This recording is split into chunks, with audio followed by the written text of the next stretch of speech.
Welcome to Through the Drama. Chris Harrison and Lauren Zima with you on this Wednesday. Hope you're having a great day. Appreciate you joining us. I thought, it's middle of the week. Let's start with something light. Something casual. Yeah, like Iran. And Diddy. All in the same story. How is this? What? How are these two stories coming together? Okay, we both saw this headline and thought, yeah, this is what's keeping us up tonight. So last night we're scrolling through our feeds and what comes up but a headline from Variety, quote, Diddy's lawyers agree to not bring up Iran in closing argument. Why was it a question? Why was it a consideration? They apparently also said they're not going to bring up pink elephants. Why would any of this have come? But you know what I'm not going to bring up?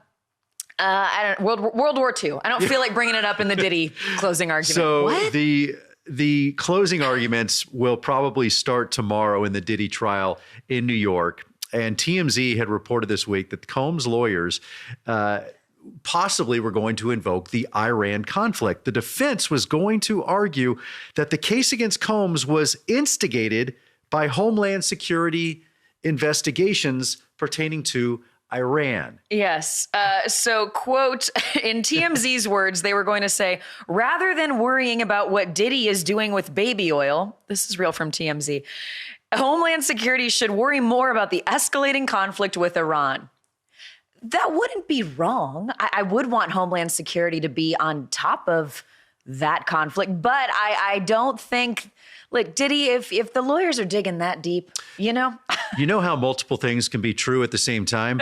Diddy, you can be a horrible, disgusting human being and be guilty of all charges, and the Iran conflict could also be handled. Those two things can happen at the same time and clearly are happening at the same time. But apparently they're not going to do it. We're going to dive in much more to the Diddy trial tomorrow with a special legal expert. But the closing arguments are going to start tomorrow, which is interesting because that means the defense took all of 30 minutes to defend their case. So I want to make sure I have this right. And obviously you've looked into a little more than me. All in all, the prosecution spent weeks. 30 days. 30 days bringing in witnesses. 34 witnesses. And Diddy's team, the defense on this case, they only spent 30 minutes in the courtroom. Didn't call any witnesses and definitely announced that Diddy would not be testifying in his own case, which, of course, if he took the stand, that means the prosecution could go after him. So Diddy not going to testify. They took 30 minutes to wrap this up. We're going to most likely have a verdict by next week. That is striking. Yeah. That has to be, again, we're bringing on one of our favorite legal experts, Jesse Weber from Law and Crime, to talk about this on Thursday. But that has to be rather unprecedented and rare that the defense only talks for 30 minutes. And it makes you wonder, what are they thinking? Do they know he'll be convicted in some way? And they think, listen, this is what it is, and we'll just take some level of guilt here? It makes me think that the defense feels the prosecution has not done their job. And that they have not, carried that burden for racketeering and prostitution and all of the charges against Diddy. That's the first thing I really want to ask Jesse is that what we can infer from this 30-minute defense by? Right. And listen, if he walks free, there will be a lot of questions about where will his career go from here. But what he won't ever walk free from is him on camera beating his girlfriend at the time, Cassie, dragging her through a hotel hallway. No one can unsee that. Well, let's pivot to something a little lighter, a little weirder, but it still kept us up last night. Ladies and gentlemen, do you have $150,000 to spend on a Beanie Baby in 2025? That's what this feels like to me. You remember when people thought Beanie Babies would be worth something one day? Well, we talked to you about Labubus on the show not long ago. And since we did, I think they've only gotten more popular. Now, a record amount, $150,000 was spent at auction on a rare first generation Labubu. Yeah, there was a... Who knew? And I finally just got Lauren to stop saying Labubu around the house. And here we are again. Thanks, Beijing. There was an auction in Beijing. The artist, which is kind of cool, if there is a cool part of this story, Casing Long out of Hong Kong is the illustrator that created Labubu. And at this auction, there were several Labubus that were auctioned off. One went for over $150,000. This was a 4-foot tall, one-of-a-kind blue Labubu. There was a brown one that went for $114,000, and several others went for over $1,000. It's 4 feet tall, so it stands kind of like a creepy child. Yeah, they are. CNN called them both adorable and I think unsettling. Okay, so you got this 4-foot tall Labubu. What do you do? Put it in your living room, and then if you wake up in the middle of the night, you're going to get a glass of water. And it's like, oh, jump scare. It really seems like the Labubu at this stage, it's like an elevated garden gnome. Yeah. If you have a 4-foot Labubu, couldn't you just go down to the Home Depot, get yourself a garden gnome? I mean, this is feeling like Furbies. It's feeling like Tickle Me Elmos, like Beanie Babies, like Precious Moments statues years ago, in that, of course, they're collectible. People are now paying double what they paid. They're, getting sold for more online.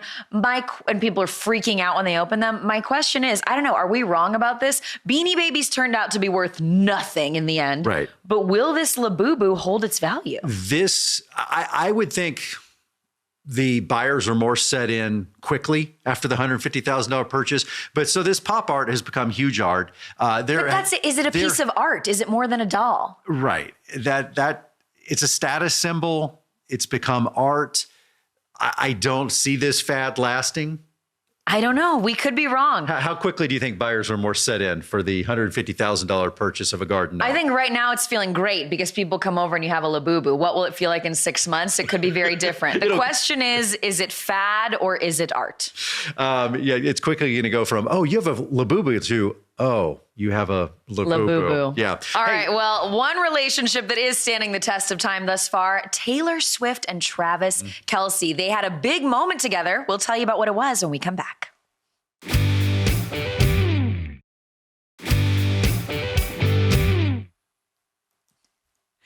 Welcome back, everybody. And let's say hello to Taylor Swift and Travis Kelce officially. Okay.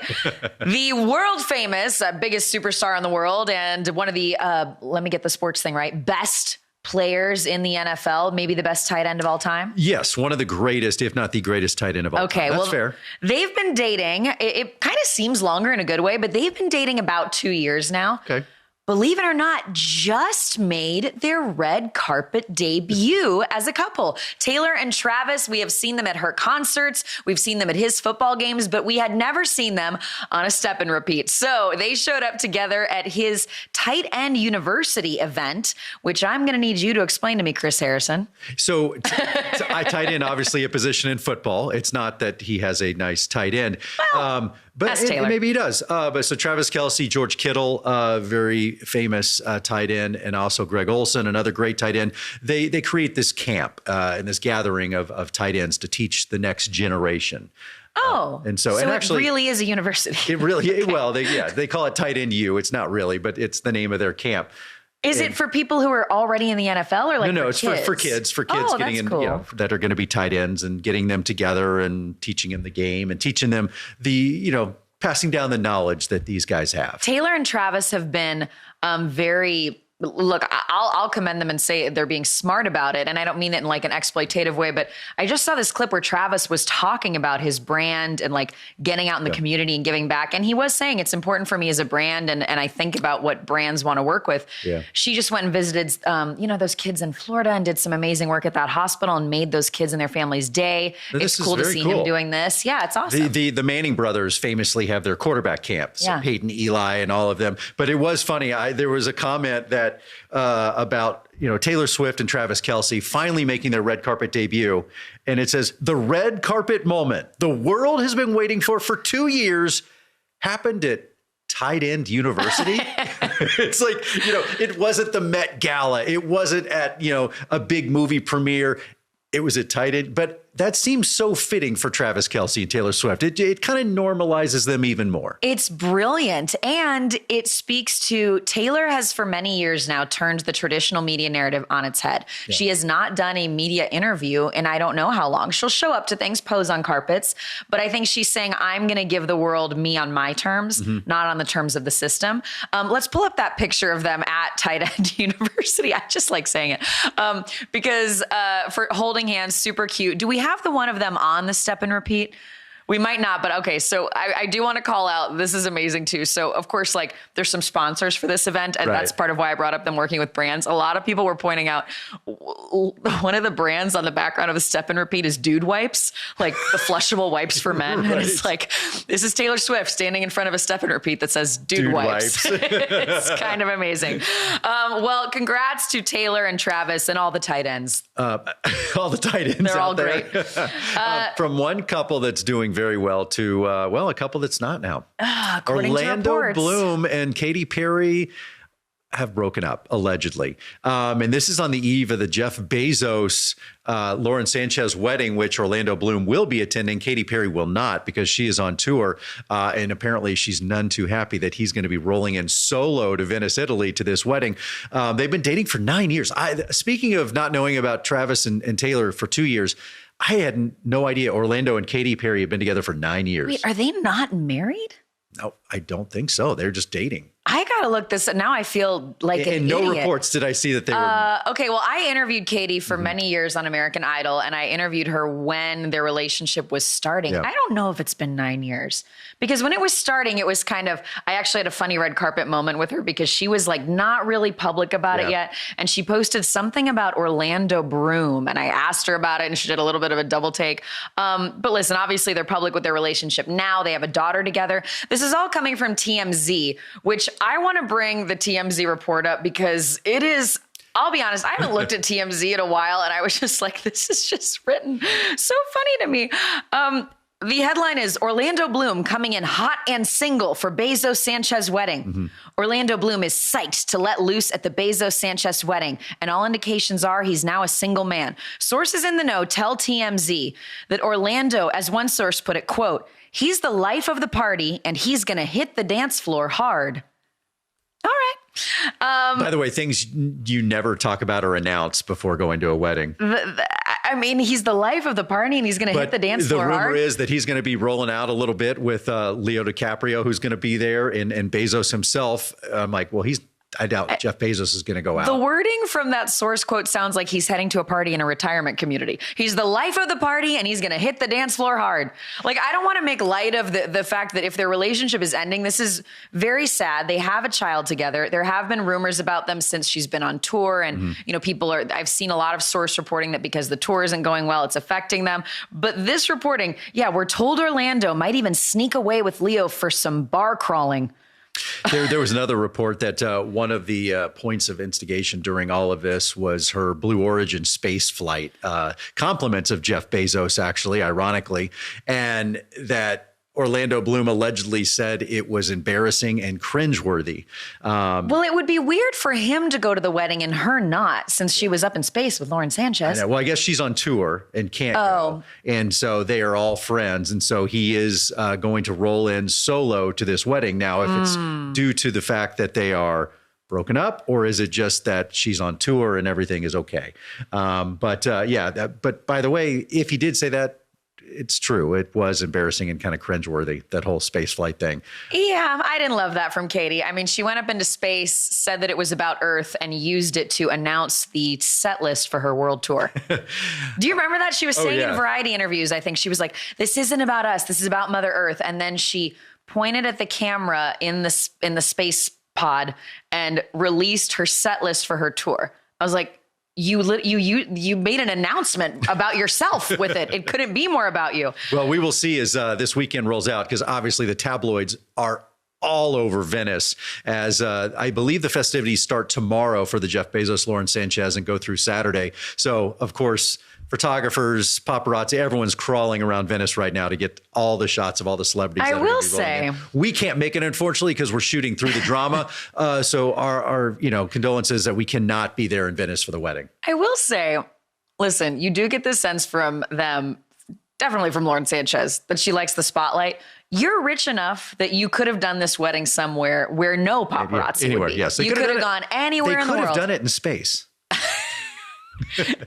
Yes. All right. Well, let's go to somebody who really knows fame. Barbra Streisand. 83 years old, coming out with a new album, I think a new dual album. She never stops stopping, but she's also making headlines for her quotes in this new interview about how much she I love this. hates working. This is so funny. Barbra Streisand giving us brand new duets with the likes of Ariana Grande and Mariah Carey. This new album sounds incredible. Yeah, Bob Dylan, Paul McCartney, Tim McGraw are all on this album. And I love that she is, this, by the way, the first legend to ever achieve EGOT status. And at times, she's like just such a legend. She's also 83 years old. So it's sometimes like this quote, she also sounds like she's 83. This quote is going into the lexicon of like, there's some really famous celebrity quotes about celebrities just being like, I'm over it. My favorite is the Kim Cattrall from Sex and the City. She once said in an interview, quote, I don't want to be in a situation for even an hour where I'm not enjoying myself. I love that. So we're going to file this under that category. Yeah. Barbara says in this interview with Variety, quote, I'm very lazy. I don't like to have to work. I like to be free. I don't like to have commitments. Well, Barbara, you're an 83-year-old EGOT. You've earned it. Yeah, I know. I love the last part of that was my favorite. I don't like commitments. I don't like commitments. Don't call me for dinner plans. If I show up, I show up. And you know what? I agree. At this point, she is such an unbelievable legend. You've earned it. Did you see when she wrote her memoir that it was like 970 pages? It came out a year or two ago. She did the audiobook herself, and it's a 48-hour audiobook. Barbara does things on her own terms. And what is amazing about that, though, is I'm like, you're saying you're lazy, but you're putting out a new album at 83. Wow. Okay, Babs. Sure. She is absolutely just incredible and has really stood the test of time. Well, I will be listening to it. She has a duet with Sam Smith on there. Yeah. I love the duets albums, and I wish singers would do more like the old Frank Sinatra duets album. It's so cool to hear these big, Tony iconic Bennett voices. did that towards the end of his yes, life. Yeah. like I want to hear them together in this really unique way that you wouldn't get unless they said, let's do this together. So when we come back, if you had 106 kids, what would you do with your $17 billion? Wow. That answer to that weird question next.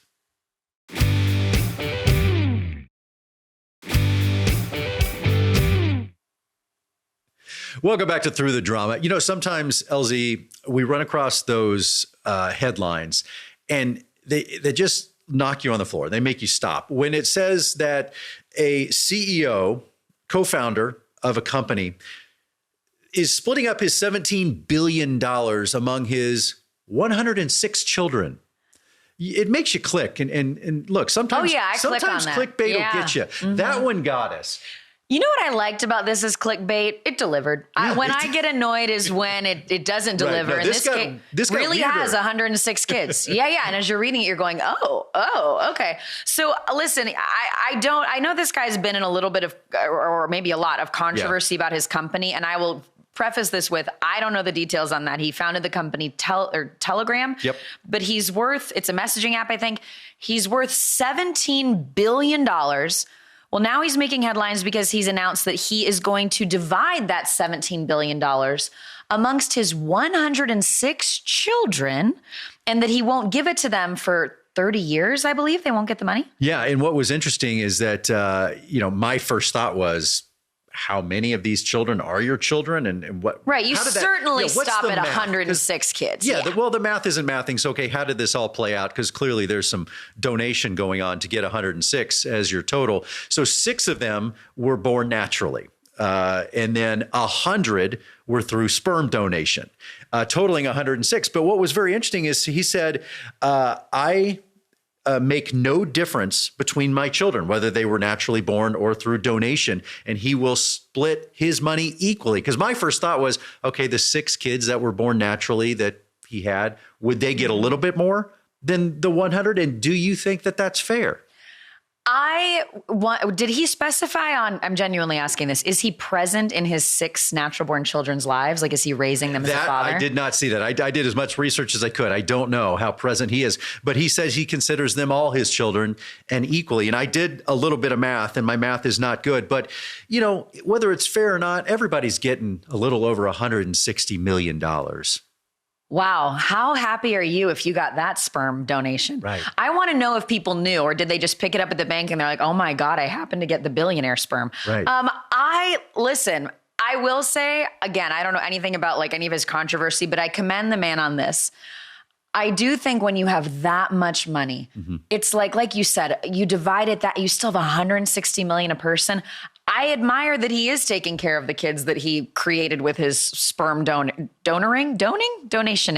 Anyway, I'm a little weirded out by this thing that seems to be happening with like a lot of rich men in the world now, where they feel this need to spread their seed. Yeah, Elon Musk was talking about have a lot of kids and donate sperm, and like it's a little ego weirdness to me, I have to admit, but at least he's taking care of these kids. $1 billion. Can I ask a question that I've never understood about the sperm bank thing? Yes. I'm sorry, we're talking about this longer than we should. Are there any guardrails? How do you know? Are they, if you donate sperm, are they spreading it around location-wise? How do you know that you're a 20-year-old, if your dad has 100 kids out there and you're not out at a bar and you accidentally meet someone who's biologically your half sibling? Number one, terrible turn of phrase you just used. I did? Yes, I didn't even hear it. Spreading it around. So sorry. And I thought that too of, okay, you have 106 kids running around the world, obviously men and women. The chance of running into your sibling is a lot higher anyway. Well, I guess in this case, again, he knows who these kids are. He's kept track of all 100. Does he have a spreadsheet, a Google Doc, an Excel? I don't know. But so maybe he can tell them, here's a list of 99 people you shouldn't date because you're related to them. What was that? There was the Vince Vaughn movie where it accidentally happened, where he had all these kids in the world. Accidentally? How? What do you mean? Well, it was a comedy. So, well, anything can happen in both the comedy on film and comedy in our world. All right, everybody. Well, thank you so much for listening to us and to my accidental bad turn of phrases on Through the Drama today. We appreciate you. We are on Merit every day, Monday through Friday at 11 a.m. Central, 12 p.m. Eastern, and you can listen wherever you get your podcasts. We love you, all 106 million, billion, 17 billion of you out there. Bye. We'll do it again tomorrow. We have a lot more drama to get through.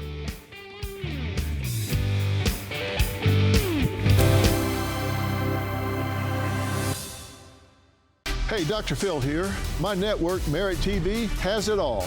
Now, let me blow your mind. Merit TV's got the news that matters. The selection of a new pope.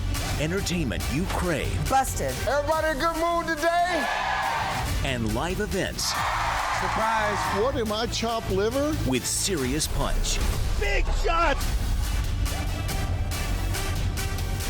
Go to merittv.com and download the Merit TV app today.